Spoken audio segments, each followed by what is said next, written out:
CBSE words में आपका स्वागत है। तो आज की इस वीडियो में हम क्लास 10 साइंस का 2020 बोर्ड क्वेश्चन पेपर सॉल्व करने वाले हैं। इस वीडियो में हम सिर्फ एमसीक्यू बेस्ड क्वेश्चन ही देखेंगे जो कि आए हुए हैं 2020 के अंदर। बाद में अगर टाइम मिला तो और भी जो क्वेश्चन है वहाँ से भी अगर क्वेश्चन बन सकते हैं आपके इस बार एमसीक्यू फॉर्म में तो वो भी देख लेंगे।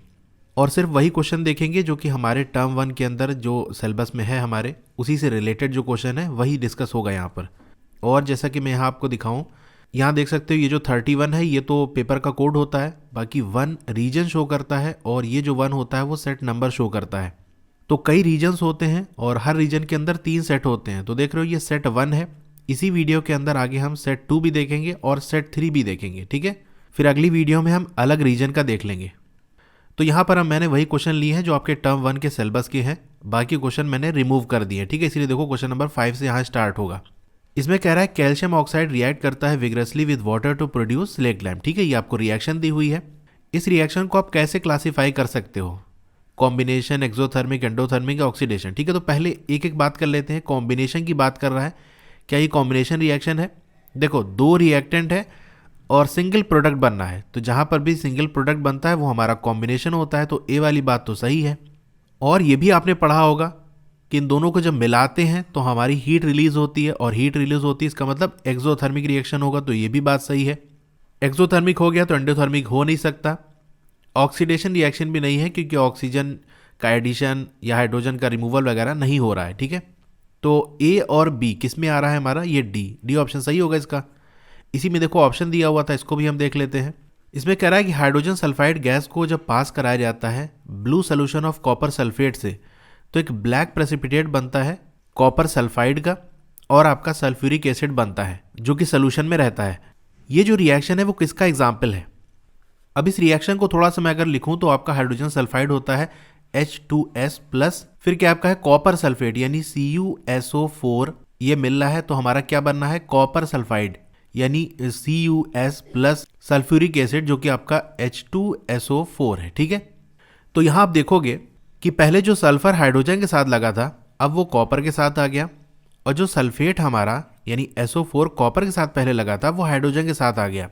इसका मतलब आयंस का एक्सचेंज हुआ है, सल्फर इधर चला गया है और SO4 इधर चला है। तो जहां पर आयंस का एक्सचेंज होता है वो कौन सा होता है हमारा? Double displacement reaction. ये तो वो हो गया जिसको ये रिएक्शन पता है, वो आसानी से इसको कर ले जाएगा।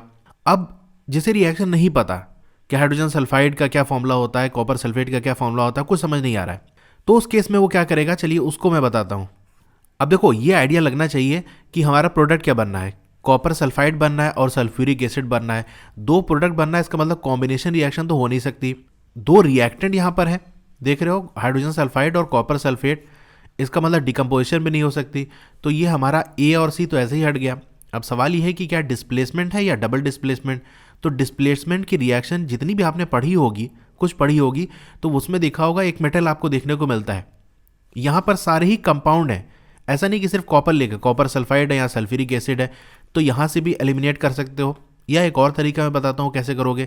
हाइड्रोजन सल्फाइड, अब आपको फॉर्मूला नहीं पता, आपने ऐसे लिख दिया हाइड्रोजन और सल्फाइड लिख दिया, ये रिएक्ट कर रहा है किसके साथ? कॉपर सल्फेट के साथ। अब आपने ऐसे कॉपर लिख दिया, सल्फेट लिख दिया, ठीक है। प्रोडक्ट हमारा क्या बनना है? कॉपर सल्फाइड यानी कॉपर हो गया और सल्फाइड हो गया। सल्फ्यूरिक एसिड, ये तो बिल्कुल बेसिक सा है, इसका फॉर्मूला तो आपको पता होना चाहिए। एसिड बेसिस एंड सॉल्ट पूरा चैप्टर है, मेन उसमें एसिड आता है H2SO4, जिसे हम सल्फ्यूरिक एसिड कहते हैं। तो यहाँ प्लस हाइड्रोजन और SO4 ऐसे लगा देना, ठीक है। अब अगर थोड़ा सा भी आइडिया है कि SO4 आपका सल्फेट होता है तब तो काम हो गया। नहीं भी पता तो इतना देखो, अब ये आइडिया लगा दोगे कि हाइड्रोजन के साथ यहाँ सल्फाइड है और अब क्या हो गया, कार्बन के साथ सल्फाइड आ गया, हाइड्रोजन के साथ फिर क्या होगा, सल्फेट आया होगा। यानी यहाँ पर भी एक आइडिया लग जाएगा कि आयंस का एक्सचेंज हुआ है। उस केस में आप समझ जाओगे यहाँ की डी ऑप्शन होगा, ठीक है। तो ज़रूरी नहीं होता कि हर बार हमको पूरी रिएक्शन पता हो, हर चीज़ उसके बारे में पता हो। कुछ थोड़ा सा कॉमन सेंस लगाया जाता है, कुछ जुगाड़ लगाया जाता है, उससे भी हमारे क्वेश्चन हो जाते हैं। अब इसमें 6 वाला क्वेश्चन है। इसमें कह रहा है कि डबल डिस्प्लेसमेंट रिएक्शन, जो कि रिएक्शन है बिटवीन सोडियम सल्फेट सोल्यूशन और बेरियम क्लोराइड, ठीक है। ये रिएक्शन आपके बुक में दी हुई है डबल डिस्प्लेसमेंट रिएक्शन के एग्जाम्पल में। तो इस रिएक्शन के बारे में बात कर रहा है। तो इसमें क्या हो रहा है, आपको 4 स्टेटमेंट लिखे हैं, कौन सा कॉम्बिनेशन ऑफ स्टेटमेंट सही होगा। Exchange of atom take place, तो एटम का एक्सचेंज नहीं होता बल्कि exchange of ion take place, यानी आयंस का एक्सचेंज होता है। तो बी ऑप्शन सही है, मतलब बी वाला स्टेटमेंट सही है, ए वाली बात गलत है। और इस रिएक्शन के अंदर प्रेसिपिटेट भी बनता है, और उस प्रेसिपिटेट को हम क्या कहते हैं? Barium sulphate. तो ये भी बात सही है। डी वाला स्टेटमेंट है an insoluble salt is produce, तो हाँ बिल्कुल बात सही है, एक इनसॉल्युबल सब्सटेंस बनता है, इनसॉल्युबल सॉल्ट बेसिकली बनती है। और ये भी चीज़ आपके बुक में क्लियरली लिखी हुई है, क्योंकि प्रेसिपिटेट है तो प्रेसिपिटेट तो सॉल्युबल होता नहीं है, वैसे भी समझ सकते थे। तो बी सी डी कौन सा होगा? ये डी ऑप्शन इसका सही है। 7th वाला क्वेश्चन है baking soda is a mixture of, तो यहाँ देखो ऑप्शन दिया हुआ है, ये क्वेश्चन ही सही नहीं था। यहाँ बेकिंग सोडा नहीं होना चाहिए था, बल्कि सोडा की जगह पाउडर होना चाहिए था। बेकिंग पाउडर के बारे में बात हो रही है, तब ये क्वेश्चन सही बैठता। और इस गलती को सीबीएसई ने बाद में समझा भी, तो जो आंसर की यानी जो मार्किंग स्कीम निकाली थी उसके अंदर ये शो कर दिया था, क्योंकि बेकिंग पाउडर के हिसाब से सारे ऑप्शन दिए गए थे। तो अब बताओ आपकी बेकिंग पाउडर किसका मिक्सचर होता है? तो आप कहोगे सोडियम हाइड्रोजन कार्बोनेट और टेरेटेरिक एसिड का होता है, तो इसका सी ऑप्शन सही होगा। क्योंकि बेकिंग जो सोडा अगर हम बात करेंगे तो बेकिंग सोडा तो सोडियम हाइड्रोजन कार्बोनेट होता है, बस ये। तो बेकिंग सोडा के हिसाब से तो कोई ऑप्शन सही नहीं है, सारे ऑप्शन गलत होंगे। तो सीबीएसई ने अपने आंसर में ये दिया था कि किसी ने अगर सी ऑप्शन लगा दिया तो भी सही है, थोड़ा सा उसको आइडिया लग गया होगा कि यार सोडा नहीं पाउडर होना चाहिए था। या किसी ने लिख दिया था none of the option correct, तो उसका भी सही मान लिया गया। या जिसने खाली यही लिख दिया सोडियम हाइड्रोजन कार्बोनेट, तो भी उसका सही मान लिया गया। क्वेश्चन नंबर 8 देखते हैं। यहाँ पर पूछा है हमको chemical formula plaster of Paris का। तो प्लास्टर ऑफ पेरिस का केमिकल फॉर्मूला क्या होता है? CaSO4.12H2O। अब ये हाफ कैसे होता है? चैप्टर पढ़ा होगा तो जानते होगे कि आपका एक CaSO4 ये एक मॉलिक्यूल होता है, दूसरा CaSO4 ये दूसरा मॉलिक्यूल होता है, और ये आपका वाटर होता है जिससे ये दोनों ही कनेक्टेड रहते हैं। यानी 2 CaSO4 एक वाटर के मॉलिक्यूल के साथ कनेक्टेड रहता है, तो हम कह सकते हैं एक के हिस्से में कितना आएगा? आधा मॉलिक्यूल आएगा, इसीलिए फॉर्मूला बनता है। अब देखो ये तो सही है ही है, डी वाला ऑप्शन भी करेक्ट है, पता नहीं कैसे इन्होंने ऑप्शन सेट किया।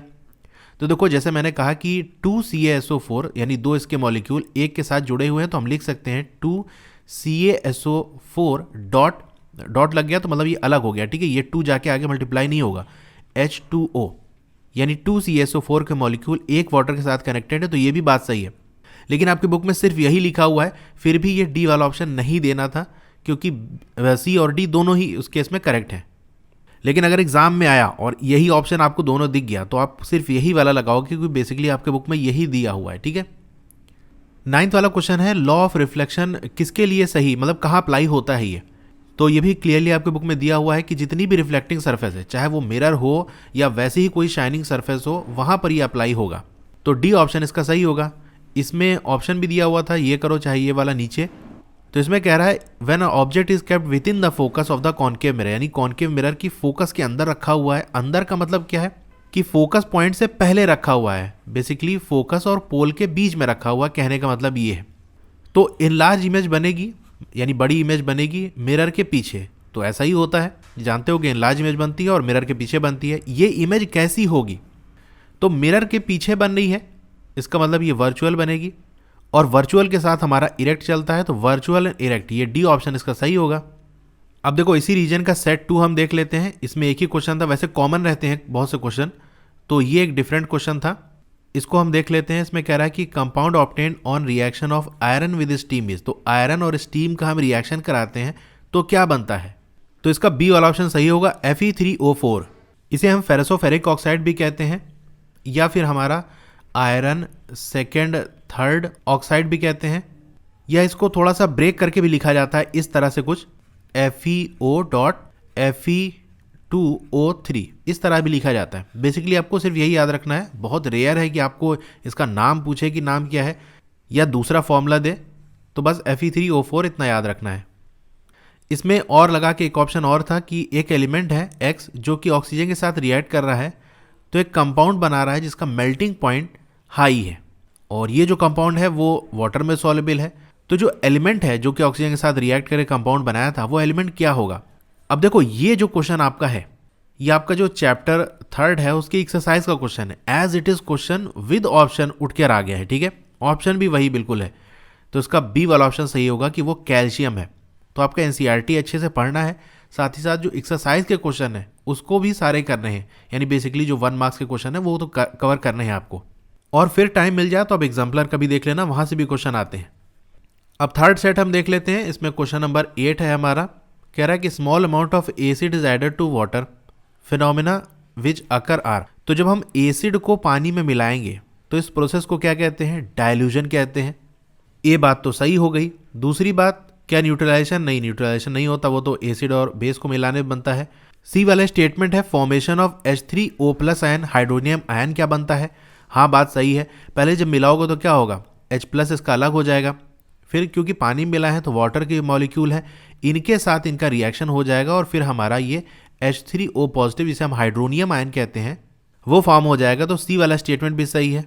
सॉल्ट फॉर्मेशन तो भैया सॉल्ट नहीं बनती इसमें, ए और सी बात सही है, तो इसका ए ऑप्शन सही होगा। अब 9th वाला क्वेश्चन है, a real image is form by the light rays after reflection और रिफ्रैक्शन व्हेन दे आर। तो रियल इमेज कब बनती है? चाहे रिफ्लेक्शन हो रहा हो या रिफ्रैक्शन हो रहा हो, तो रियल इमेज के लिए कंडीशन क्या है? जैसे दो लाइट रेज, यानी एटलीस्ट कम से कम 2 लाइट रेज आपके ऐसे मिलते हुए कट करते हुए चली जाए, या हम यहीं तक बस बनाएंगे तो कह देंगे दोनों लाइट मिल रही है, बात वही है। या हम कह सकते हैं कन्वर्ज हो रही है, कन्वर्ज का मतलब एक पॉइंट पे आके मिलना, तो तीनों बात इसमें कही जा सकती है। तो कह रहा है एक्चुअली मीट और इंटरसेक्ट विद ईच अदर, यानी हकीकत में वो मिले या एक दूसरे को इंटरसेक्ट करे, काटते हुए निकल जाए, तो बात सही है। Actually converge at a point, यानी किसी एक पॉइंट पे आके मिल जाए, तो ये भी बात सही है। दोनों लाइंस का टच करना जरूरी है। अपीयर टू मीट नहीं, लगे नहीं, एक्चुअली मिलनी चाहिए। अपीयर टू डाइवर्ज, ये भी बात गलत है, तो ए और बी, इसका सी ऑप्शन सही होगा। अब इसमें ऑप्शन था, दूसरा क्वेश्चन क्या है? Consider the following properties of virtual image. तो वर्चुअल इमेज की प्रॉपर्टी के बारे में आपको बात करनी है। Can not be projected on screen, तो इसे स्क्रीन पर ऑब्टेन नहीं किया जा सकता, बात सही है। सिर्फ रियल इमेज को स्क्रीन पर ऑब्टेन कर सकते हैं। Are form by both concave and convex lenses, तो बात सही है। कॉनकेव के केस में कहीं पर भी रख दो, हमेशा इमेज कैसी बनेगी? वर्चुअल और इरेक्ट बनेगी। कॉन्वेक्स की बात करें तो फोकस और ऑप्टिकल सेंटर के बीच में जब रखोगे तो वर्चुअल और इरेक्ट इमेज देखने को मिलेगी। तो दोनों ही लेंसेज वर्चुअल इमेज बना लेते हैं, तो बी वाली बात भी सही है। आर ऑलवेज इरेक्ट, तो जैसे मैंने बताया हमेशा याद रखना वर्चुअल के साथ इरेक्ट आएगा, वर्चुअल एंड इरेक्ट, तो इसका सी वाली बात भी सही है। आर ऑलवेज इन्वर्टेड, तो इन्वर्टेड नहीं होती, सिर्फ इरेक्ट होती है। ए बी सी, तो इसका सी ऑप्शन सही होगा। तो इस रीजन के जो क्वेश्चन थे एमसीक्यू वाले वो सारे कंप्लीट हो गए हैं। अब आगे के जो क्वेश्चन है, जो लॉन्ग क्वेश्चन वगैरह है, वहाँ से भी 1 मार्क्स के क्वेश्चन आ सकते हैं। जैसे न्यूमेरिकल के लिए तो खैर मैंने अलग से वीडियो बनाई है। 2020 के जितने भी सेट में जहाँ से भी जितने भी क्वेश्चन आए थे वो सारे मैंने कराए, करीब 10-15 क्वेश्चन है, तो वो क्वेश्चन भी आपके आ सकते हैं। सेक्शन बी के अंदर जहाँ थोड़े बड़े क्वेश्चन है वहाँ वो क्वेश्चन आ सकते हैं। वो वीडियो देख लोगे, वो काफ़ी है, बिल्कुल आइडिया लग जाएगा क्वेश्चन कैसे आ रहा है, कैसे पूछा जाएगा। इसी तरह की और वीडियोस देखने के लिए या किसी और दूसरे सब्जेक्ट की और वीडियोस देखने के लिए आप यूट्यूब पे सर्च करना चैनल का नाम CBSE वर्ड्स, चाहे लोगो पे या फिर जहाँ CBSE वर्ड्स लिखा है उस पर आप क्लिक करोगे, फिर आपको होम वीडियो प्लेलिस्ट दिख रहा होगा, आपको प्लेलिस्ट पे क्लिक करना है, नीचे स्क्रॉल डाउन करना है, तो आप देखोगे ये CBSE क्लास 10 वाला सेक्शन आ गया और 3 प्लेलिस्ट में दिख रही है। नीचे एक डाउन एरो होगी, उस पर आप क्लिक करोगे तो सारी CBSE क्लास 10 की प्लेलिस्ट आपको दिख जाएगी। History, civics, economics, geography, science, maths, उसके नीचे मैथ्स के नीचे देखो साइंस की प्रीवियस ईयर, इसी तरह सारे सब्जेक्ट्स की प्रीवियस ईयर्स की प्लेलिस्ट है यहाँ पर। और दूसरा तरीका ये है कि आप वीडियो के नीचे राइट साइड कॉर्नर में एक एरो दी होगी, उस पर क्लिक करोगे तो डिस्क्रिप्शन ओपन हो जाएगा। डिस्क्रिप्शन में सारे प्लेलिस्ट के लिंक दिए हुए हैं, तो वहाँ से भी आप प्लेलिस्ट देख सकते हो। मेरा टेलीग्राम ग्रुप है, आप उसे भी ज्वाइन कर लो, फेसबुक पेज है उसे भी लाइक कर लो, सबका लिंक आपको डिस्क्रिप्शन में मिल जाएगा। तो आपको ये वीडियो कैसी लगी कमेंट करके ज़रूर बताइए। अच्छी लगी हो तो लाइक करिए और चैनल पर नए हैं तो सब्सक्राइब कर लीजिए। और उसके बगल में एक बेल का आइकन होगा, उसको दबा के ऑल पे क्लिक कर देंगे तो जब भी नई वीडियो आएगी आपको मैसेज आ जाएगा। ओके, तो फिर मिलते हैं अगली वीडियो में। Thank you.